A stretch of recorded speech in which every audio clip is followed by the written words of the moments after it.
Hi there, I'm Jason, And I'm Joseph. and this is the Infinity Cast, where we spill the tea on Marvel and pop culture. This week we're discussing WandaVision episodes 1 and 2, so let's get into it with the recap. In the first episode, newlywed couple Wanda and Vision move into the town of Westview during what appears to be the 1950s. They attempt to blend in, despite Vision being an android and Wanda having telekinetic abilities. One day, they notice a heart drawn on the calendar, but neither of them can remember what occasion it is for. While Vision goes to his job at Computational Services Inc., Wanda decides that the heart represents their anniversary. Their nosy neighbor Agnes introduces herself to Wanda and helps prepare for the anniversary. At work, Vision amazes his coworkers with his speed, but is unsure what his company actually does. His boss, Mr. Hart, reminds him that Wanda and Vision are hosting Mr. Hart and his wife for dinner that night, which is what the heart on the calendar represented.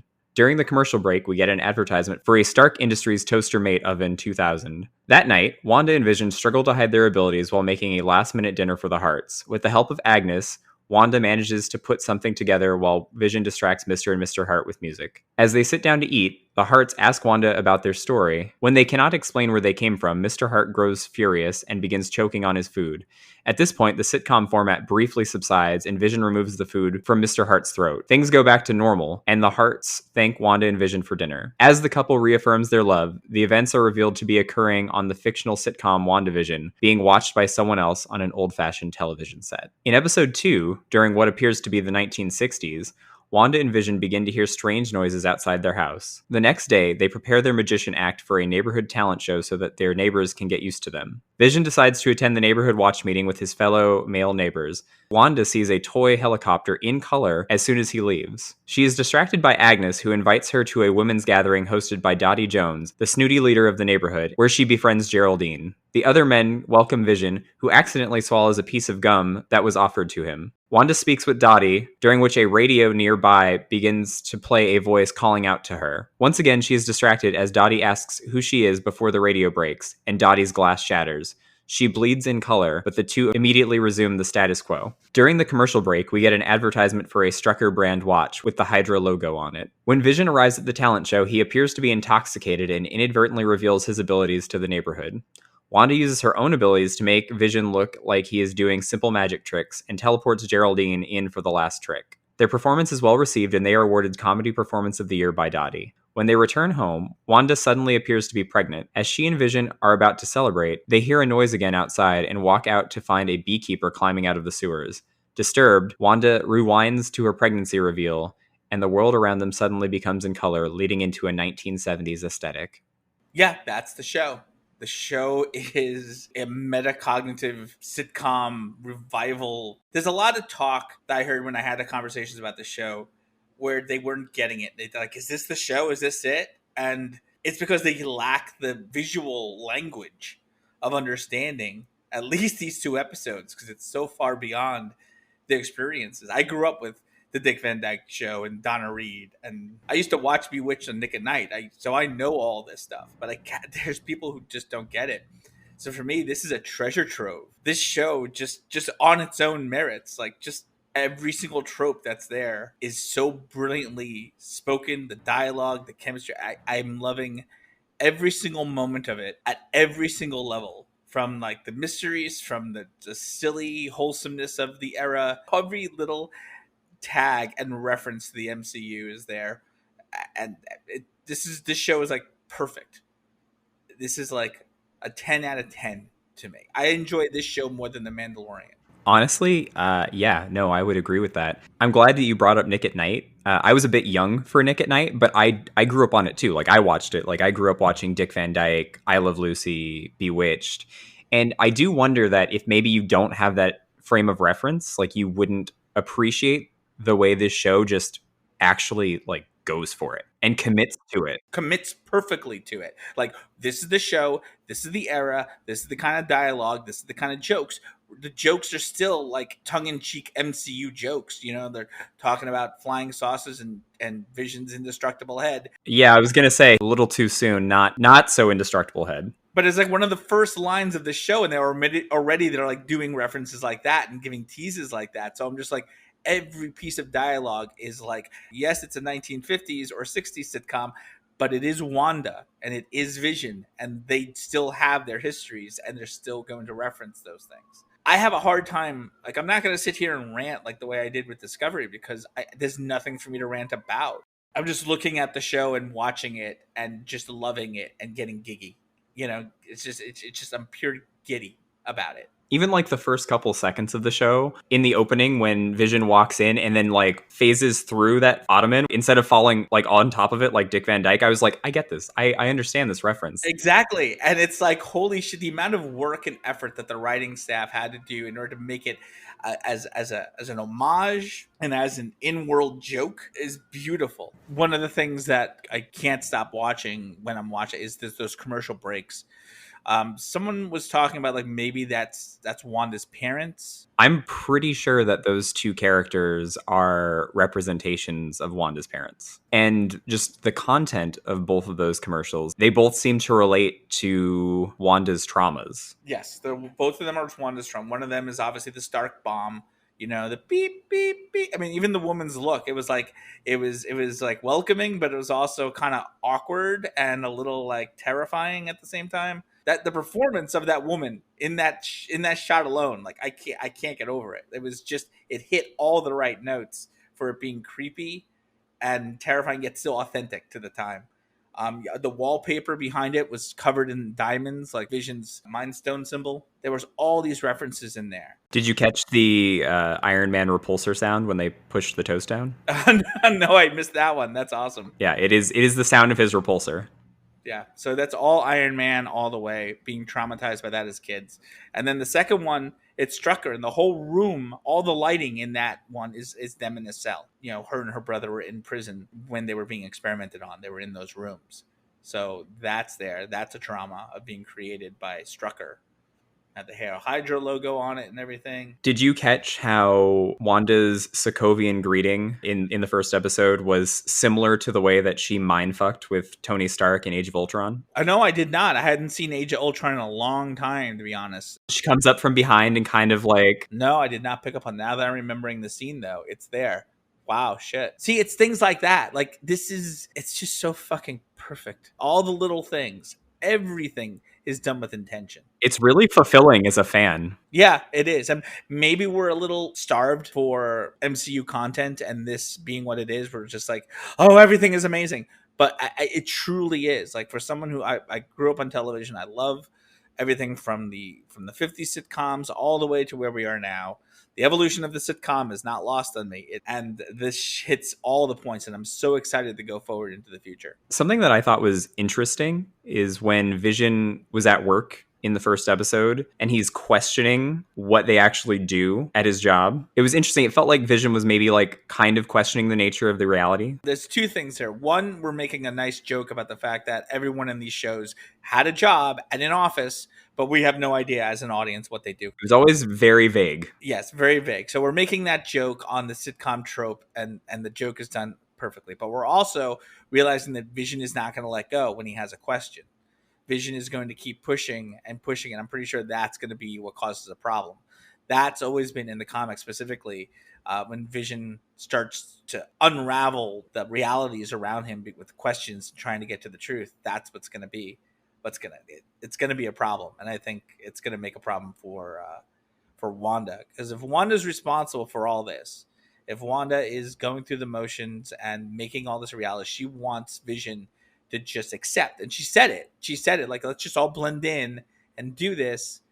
But he's still going to like try to figure it out. And that's, I think, the gum, it was a representation of that. I think, everything's a metaphor here. So when the helicopter was like a drone, or the helicopter that Rambo came in on, or the gum was like, all right, stop asking questions, Vision, because we're going to have to shut you down. We don't want that. So here, have this gum, and shut the fuck up and stop asking questions and stop taking this seriously.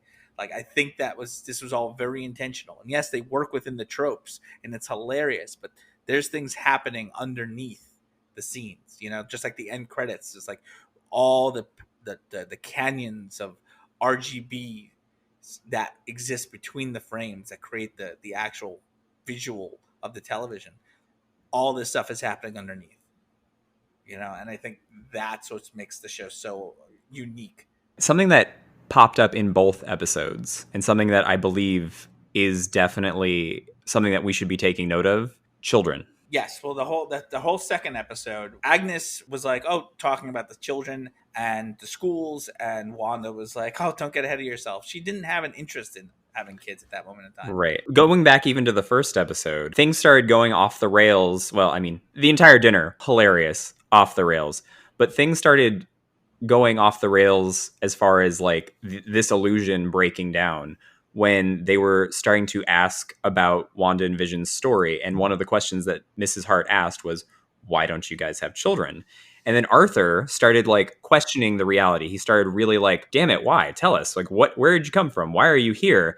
And then immediately, once he starts questioning the reality, he starts choking. And then it was almost like Mrs. Hart was breaking from the reality and she was begging Wanda to stop it. And it was interesting because Vision didn't seem like he could move or act until Wanda gave him permission to. Wanda had to do something, and he was just kind of waiting, and just it was awkward, and it was like, okay, this is what's going to happen. That he's going to die, but eventually Wanda was like, just go help him, Vision.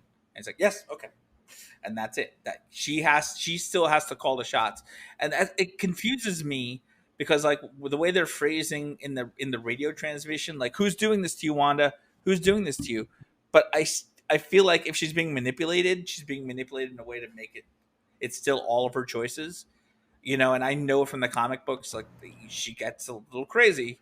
She definitely gets a little nuts. So she is easily manipulatable, and she's easily triggered by emotional trauma. The theory sometimes is that Agnes is doing it. Agnes has been pushing buttons. She's the noisy neighbor. I think she represents, Agatha Harkness, who is her original teacher. I definitely think that she's supposed to be Agatha Harkness. Yeah, she's being manipulated by who was once her teacher in this regard, and extending her powers. Like, she's there for it. She's there to indulge her and to make sure that she's kept on this journey. So Agnes, I think, is that character. She is the one who might be responsible for the manipulation there. I think that she's part of it, but I think it goes deeper than Agnes. I think someone else is manipulating the situation. And there are a bunch of hints for Agnes being Agatha Harkness. One, in both episodes, she's wearing a brooch. In the comics, there's a brooch that Agatha Harkness wears. And then also in the Bewitched styled animated opening in the second episode, which I love, by the way. Oh, it was amazing. I love that we're getting new openings every time. In the background, in like the little scene where the animated Wanda is like grocery shopping, there's like a poster that says Auntie A's, which is like a reference to Agatha, because in the comics she's called Auntie Agatha at some points, and it has a cat on it, and I think a cat is like her familiar in the comics. Yeah, Agatha had a cat. I don't remember the cat's name, but it had a black cat. Agnes has to be Agatha. I think that that's where it's definitely going. Basically, Agnes is not the only one. If she is just a messenger kind of a thing, she's just working with whoever it is to keep manipulating them, then it's those individuals versus Sword. So I think Sword's sending people in to like help the situation. That's how Rambo got in the first place. Possibly on that toy helicopter. Definitely on that toy helicopter. Like, that was the way she got in, and that's the way Wanda interpreted the data. So I'm saying everything is real world, but it's going to be metaphorical within the show's universe, within the sitcom trope about what it is. So could have been a big helicopter, it could have been a ship, could have been a drone, could have been anything, but it got interpreted as a red and yellow, very Tony Stark colors helicopter. Yeah, and that's another thing, just the visuals in this show. The first three things that appear in color are all red, which I think is a reference to her being the Scarlet Witch. Scarlet Witch, and the color of her powers, and like her powers themselves, despite being derived from the Mind Stone, she kind of has the powers of the Reality Stone. Like, even the color and the way her powers do their thing, it constantly reminds me of the Reality Stone. I mean, yeah, essentially she is capable of manipulating reality, as we're very much seeing in this show. Yeah, very much so. I think she's definitely in partial control, perhaps like subconsciously, until like moments like at the end of the second episode. But I definitely feel like she's also lost in it. She's not in full control. Almost like she puts like a memory spell on herself so she can engage and be in the universe. And thus she is a citizen of that universe. And then when it triggers her out, she's like, oh shit, I got to fix this. And then she goes right back. Like, she'll do anything in order to keep in this world and be safe. So at the end of the second episode, when they're colorizing her, what it really means she's doing is she's jumping realities. She's jumping to another one that is not going to have that beekeeper guy, and she's trying to get away from this. So she went back in time, she rewinded everything, she jumped to another set and another show, and as a result, she hopes to not be found by Sword. That guy had a Sword logo on his back, so I'm pretty sure in actual reality, like he was just wearing like a containment suit, but when he entered this reality, he became a beekeeper. Something that was said during the second episode, during the ladies' meeting at the pool. This is my thought for the end game of this season. Someone said the devil's in the details, and Agnes said that's not all he's in. so you're pulling that a Mephisto. I could be completely wrong. I think Mephisto is the end game on this. Which, for the listeners, those who might not know, Mephisto is Marvel's kind of the devil. Yeah, there was a lot of talk about Mephisto being involved in Moon Knight. I think he could be involved in both. I don't know. I feel like I need more information to go that. I was never a big fan of Mephisto, as I feel like it just gets too biblical. Another thing that makes me think that Mephisto might end up being behind all this is the constant repetition of "for the children," because in the comics, spoilers, Wanda and Vision have kids through like Wanda's magic, and eventually it's revealed that those two kids are fragments of like Mephisto's soul, and eventually her kids have to stop existing and she loses her goddamn mind and creates like an alternate reality. Agnes makes her forget the kids even exist because it's she's gonna lose her freaking mind, and that's what I'm saying. That's why I said like I think Scarlet's gonna be an antagonist in Multiverse of Madness, because I think the more we push Scarlet Witch, the more she's gonna lose her mind and the more damage she's capable of doing. And if Agnes is teaching her all this stuff, then she's getting more and more powerful as we go through this reality. So by the end of this show, she'll be extremely powerful, and if anything goes wrong, it's going to be boom, goodbye. Like the potential of damage. So even if it's unintentional, she's not intentionally trying to hurt someone. I think just like in a House of M, we run the risk of splitting all the universes apart, and that's why we're going to get Spider-Man the way it is. That's why we're going to get Doctor Strange the way it is. It's because she did something, and we have to stop her. And not in a she's a horrible person kind of a way, but as an antagonist, like you are causing damage, and we have to stop you. We have to help you by stopping you. That kind of brings me to the back and forth that she has with Dottie at the end of that meeting when she's cleaning up, where Dottie kind of breaks from the false reality and is like, I've heard things about you. And Wanda's like, I don't know what you heard, but I don't mean you any harm. And I really just want to be left alone kind of vibe. And Dottie was just like, I don't believe you. Once there's that little break from the false reality, that's when we get the radio. It sounds like we have Agent Jimmy Woo, potentially of Sword, on the radio. And then that glass breaks and she snaps out of it. It's like every time that this reality gets questioned, something happens to distract and like get out of it and move past it. Because even Wanda gets in that like state of, I don't know where I am. It's like, so is she really in control? Is she just a victim of this too? Because I feel like everyone who's in there is there by intention. Like everyone's just stuck in these realities now, and they're going with it. Whether it's because they got there or they are accidentally put there. Again, I believe Rambeau was sent in there by Sword, but the others, maybe they were part of a lab and they all got sucked into something accidentally. This is like Wizard of Oz territory. Yeah, they're definitely not in Kansas anymore. It's a fascinating exploration, and it's hard to review or to form too much of an opinion beyond saying this is amazing. I'm just all in for it. This is going to be a 10-part episode that we're probably not going to really have any answers to until we get to the end. The dialogue is so charming. I find myself laughing out loud. It's so damn good. Little bits of it. Ugh. Even like Wanda's inflection, like 1950s, 1960s, like inflections when she's delivering her lines, like it's pitch perfect. Yeah, I told my friend this. Like, it sounds like she is from that era. That she's from that era and a little bit from Chicago. Like that's that's the way they sounded back then. Her little expressions, her little micro expressions, like when she opens the refrigerator, that's why the refrigerator's empty. And she does this cute little thing with her neck and her lips. And it's just, oh my God, you are so cute. You're too cute. I was gonna say, especially in the second episode, all of like the like magic show stuff with her, like her expressions are so cute.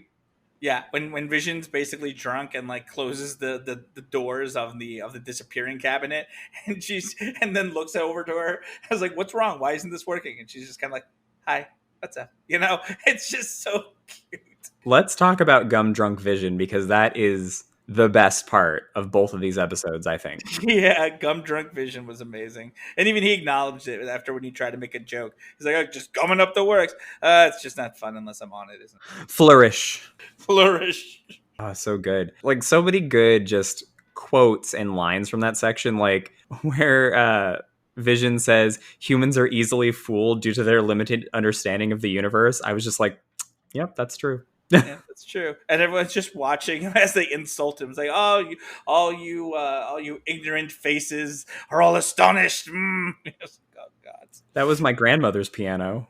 Oh, poor Jones. Poor Jones. He's going to be the guy that I just feel like is going to always have a line every episode where it's just something bad happened to him. Talking to Mr. Hart before, it was just like that your poor excuse for entertainment, the string quartet and that beatnik, stuff that you had going on. I wore a turtleneck. Like, oh, come on, man. It's like, oh, that was my grandmother's piano. It's just so sad and awesome. I love it. Poor Jones. Also, that one girl. Is that how mirrors work? Poor Wanda, constantly just trying to keep up with Vision and recreate ways to like make all the magic tricks work. Like within the joke. It's just the pulley system, the mirrors. Poor Rambo who got stuck in there doing it that time. How'd you do it? Well, a magician never reveals his secrets except to his assistant, and the assistant's not talking. I didn't think that Monica Rambeau was actually going to show up that soon, because we hadn't seen any footage of her like in the black and white era. It's going to be interesting to see how her character develops as well. And I wonder if she is fully aware of the situation or if she's locked into it as well. Either Rambeau is like playing the character so she can do her mission, or she is, as soon as she entered in there, she ended up being part of the simulation as well. Yeah, I really can't say. You know what I've definitely learned by watching these two episodes? I love Paul Bettany. Yeah, and I think I ranted last time about him not getting the proper respect and Endgame that he deserved considering his representation, and I just feel it wholeheartedly even more so after watching this. Like, he is such a big part of the MCU. Watching the Legends episode, it was like, yeah, he's fucking Jarvis. He's an evolved Jarvis. Now he is Vision. Thank you, Paul Bettany, for doing all this, because that it makes the carry through all the more beautiful. He's trying. He is Vision, whether he's completely resurrected or just an illusion. He is Vision, and he's trying really hard to be what Wanda needs him to be in this time. I was struck by his acting in like both of these episodes. He would be an amazing doctor. He's very David Tennant-esque in a lot of his delivery. He's got the performance vibes of a magician, and that's a very good state for being a Doctor Who doctor. The presenter, the maestro, if you will. He's got that vibe. But he also has the awkwardness, which you could see during the sing-along. The timing on that whole thing, when he's looking at, and it's like trying not to call his boss a pig, but the wife doesn't care and just going to keep the sing-along going. For him doing yakety yak, he really committed to it. I fucking love it. Thank you, Paul. One question that I have, is Norm a communist? I'm pretty sure Norm is a communist. I think to Vision, he was just being Vision and being truthful, because he's not going to lie, but he's pretty sure Norm is a communist. Oh man, I love that neighborhood watch scene. It was so good. I always thought you were kind of square, Vision. I'm as round as they come. It's my understanding that that gum is for purely mastication purposes. I don't do that. And looking awkward. I want the Yakety Yak song to be a thing now. I hope that as the show goes on, by the time we get to episode 10, there's a nice romantic moment and Yakety Yak comes back. I mean, that's their song. We got to watch the conception of the children during the bed scene, which was so brilliantly done. I think we handled that well. Yes, I think I'm very proud of us. Yeah, I loved that they had the twin beds because that is very much I Love Lucy. Yeah, and then it just came together, and we were suddenly in the 70s, where it was more acceptable to know that parents shared the same bed. Because before then, it was sacrilege to even assume that. One other thing that I noticed at the end of both episodes, when the program is like fading out, there's like a hexagon pattern. And then also on the Cabinet of Mysteries, there's a hexagon pattern. I was wondering if it was just a reference to the fact that like her magic in the comics is referred to as like hex bolts. Maybe I was thinking that originally it was just part of the sword logo system or the texture from that. I'd have to look at it again. Something that is a really small reference that you might not have noticed. In the first episode, when the WandaVision episode ends and it has like the credits, it's directed by Abe Brown, who is a minor character from Spider-Man Homecoming. He's one of the kids that goes to Peter Parker's school, and he's in the science decathlon like team. And in the sequel, he's one of the kids who had not been snapped away, so he's already graduated from Peter's school. So I kind of wonder if like maybe he was snapped up by Sword. Yeah, I guess maybe that's a possibility. The other names I kind of looked into and I couldn't find anything, but Abe Brown was a character in the first Spider-Man movie. So very small reference. Yeah, but still a reference. That's still like those. I feel like there's going to be hundreds of those little things bouncing around. Another tiny reference is the date on the calendar in the first episode. It was August 23rd. It's supposedly a nod to Avengers 238, which is a story where Vision is reactivated. So like it's a Vision coming back to life story. Yeah. So again, just a quick little nod of the spirit of the date and what it represents and the title of the book. Okay, that's cool.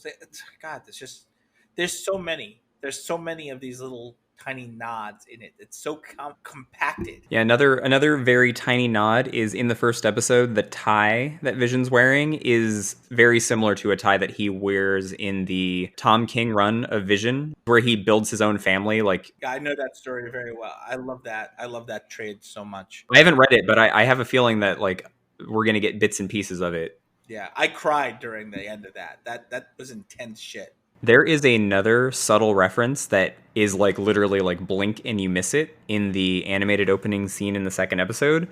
When Cartoon Vision is like phasing through the floor, going downstairs, in the floorboards, there's like a helmet that looks like the Grim Reaper's helmet from that same run. Because in that run, I think Mrs. Vision kills the Grim Reaper and like buries his body. And there's also like bones in like in the opening, like in the floorboards. And meanwhile, they were out talking about Vision not having skeletons in the closet. I don't have the skeletons there. Another small thing, not a reference, but hilarious. During that dinner in the first episode, Mr. Hart's like, "You're a little dense, aren't you, Vision?" And in my head, I'm like, he's made of vibranium. He's very dense. Very dense, extremely dense. It can get even denser if need be. He can change his density. I was waiting for a commentary on that moment. I just want to say also, I absolutely love that Dottie is played by Emma Caulfield. It's great to see her again. I haven't seen her since she played Anya on Buffy. And I'm just so delighted that she has a nice little meaty role where she gets to play again. Dottie was a perfect thing. I want to see who she is as we move forward through the sitcom universe. Yeah, I'm kind of interested to see if she's important going forward because according to Agnes, she's the key to this city. Yeah, so I want to see who everyone is, who their real counterparts are at the end of it. Yeah, it's going to be fascinating to see how this keeps going. I will say the one downside, although this goes hand in hand with like the short sitcom format, the episodes are very short. They're very short, but at least we're getting 10 of them and not 6. Like we're getting a decent amount of them, but they are short. When I pause it right before the credits roll, I feel like half of the episode is taken up by credits. Oh yeah, the credits are like 6 minutes. Yeah, like it's a lot of credits for a small amount of actual show. I'm hoping that as we get closer to the end of the season, we start getting longer episodes because I feel eventually like we're going to have to break out of this false reality and deal with what's actually going on. Yeah, and there will be. I think there will be some break. It'll probably be when it's less of a visual jump because we've seen footage of Vision flying through the air, looking above like an 80s or 90s, style suburbia. So it'll probably be maybe around then, that we'll get that, or the end sequences of the episodes as we get further will get a little bit more involved. The fact that this show is like this and that it exists is mind-blowing to me. Yeah, it speaks volumes about how like basically Marvel's like, we're just gonna go for it. We're going to experiment. We're gonna play. We're gonna see what happens, and we're gonna make it work for ourselves. And there are some people who don't like it, who are complaining, who are thinking it's just too weird or too off, and those people are morons, and that's fine. I don't I respect their opinions, but their opinions are wrong. There's people who believe all lives matter, not the Black Lives Matter thing, and those people are wrong. And there's people who think the show is weird and off-putting, and those people are wrong. I find them to be equal.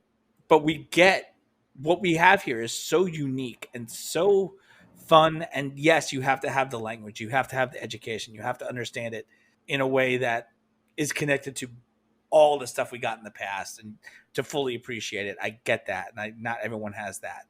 I understand it, but it's so fucking beautiful. And they took a chance, and I'm so happy they took a chance on this. And it's not just a straightforward narrative. Like, it's just so much fun to put it together. We got nothing. I mean, like, we have all these little tidbits and little nods here or there, but until we get a little bit further down, those are still like random pieces of a jigsaw puzzle that we do not know the picture of. And I like that. Like, I'm fine with just going along on the ride for this one, because I'm entertained at every step of the way. This is just a brilliant show. It's not like watching other things where I'm just like, oh, this doesn't make any sense. I don't fucking care. I'm over it. It doesn't make any sense, and I love it. Keep it going. I was having a hard time believing that people on Reddit were upset with this show, and there are some. Yeah, there are a lot. Like, there's people I've had conversations with, and they're all, and the people who, and it's not a lot, but like the people who are having issues give me the same thing. They just don't. Oh, is this all the show? This is all we're getting? It's just going to be sitcoms? And I'm like, that's the joy of it. If you don't, and if you're not on board for that, then you're not going to get the show. And that's it. Bottom line, this show isn't for you. Then I'm sorry. This is not something that you've been educated about, or you just don't like sitcoms, or whatever it is that's bothering you. The fact that your reference are just saying, "Oh, is this all it is?" Like, I need more. Where's the where's the action? Where's the real stuff? I'm like, this is all real stuff. This is just done through a very specific lens. And if they're not getting it, they're not understanding it, then I don't have sympathy for you, because I think you're stupid. And also, just have patience. We're 40 minutes into like a 7 to 9 hour story. This show is going to be an intensely slow burn, especially if we keep getting episodes this length. But yeah, I believe it's completely worth it. Completely worth it. I mean, but we're getting so much, and like, people are saying slow, like slow this, slow that. Like, I've watched the show 4 times, and still shit I'm not seeing, because there's just so much. It's like you're gonna see something new every single time you watch the show. Little nuances here or there, and that's what makes it so amazing. Still, it's like the rewatchability is so on point. I'm just glad to actually have a show that connects to the actual Marvel Cinematic Universe and matters. And I feel like watching it is going to be reciprocated in the movies and in the shows that follow it. Like, it was the one downfall of Agents of S.H.I.E.L.D. As much as I love that show. And also all the Netflix shows. Like, I love them to varying degrees, but they never impacted the story. They never were a part of the full on MCU world. They were just like, meanwhile, in a back alley somewhere, people who you don't really care about and will never affect anything else in the rest of the show or the universe are having a fight, and here it is. I mean, I'm like, I love Daredevil, I love Jessica Jones, I love Luke Cage.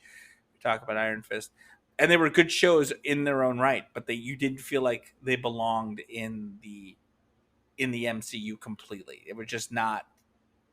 You didn't feel their connectivity. Agents of S.H.I.E.L.D., there certainly was no connectivity after a point.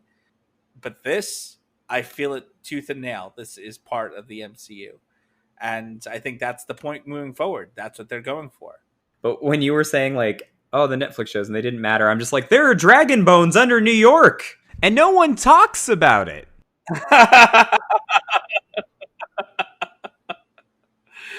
And there's the problem. It's like, and that's my issue with Iron Fist, is that it got weird. It got a little weird. I'm fine with things going weird as long as that weirdness matters to the universe at large, you know? But it doesn't. It's just weird for weirdness sake. And it's like these big epic set pieces that they think is going to move us as an audience. And it doesn't, because it doesn't matter. And it's not a part of anything. Like if that dragon was going to get up, kill a whole bunch of people, and then we have the Avengers show up, awesome, great. We're all together, and it's the Defenders and the Avengers taking on a fucking dragon. I'd love it. I'd be there for it. I want to see the dragon poop on the East Village. I want to see the dragon rip and tear a whole bunch of people in Midtown apart. Tourists start taking pictures before they become like dragon candy. I want to see that dragon pick those people out of their mouth. I want all of that. But it didn't do anything. It didn't matter to anything. It was just like, oh, there's an ancient dragon and we need their bones. And that's the secret of immortality. Yeah, that's it. That's it. That's what the whole was about. All the crime syndicates, all that the weird, Chinese lady, all this stuff is just because of this. And it's just because, some of us really like being immortal. Oh, all right. Thanks. I hate it.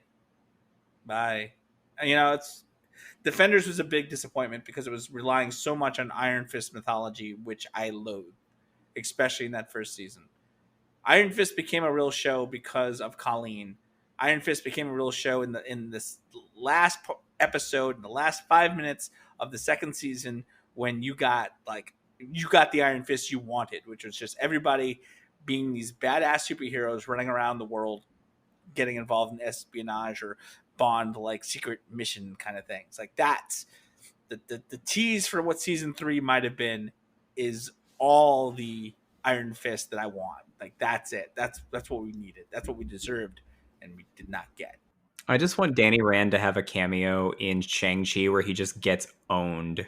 I don't think they're going to go that far to do that, but maybe in Deadpool. I have mixed feelings about that because I'm unsure of how that is going to work. They're still doing a rated R thing. Like I think they're still doing that, and they're giving Ryan Reynolds a lot of control. So I don't know how they're going to do it, but I trust Marvel and I trust the people that they have in charge. I trust Kevin Feige, and you know what? I think they've earned that trust, and I'm sure however they make the story going forward will be the best version that we can hope for at this point.